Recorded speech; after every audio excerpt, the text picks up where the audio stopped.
কেউ কিছু করতে অভ্যস্ত হয়ে গেছে, এরকম অর্থ প্রকাশ করতে আমরা সাবজেক্টের পরে গট ইউজ টু তারপর ভার্বের সাথে আইএনজি যোগ করতে পারি। যেমন আমি সকালে উঠতে অভ্যস্ত হয়ে গেছি, I got used to waking up early.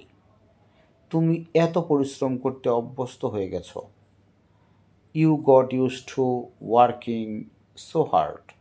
সে ইংরেজিতে কথা বলতে অভ্যস্ত হয়ে গেছে, she got used to speaking in English.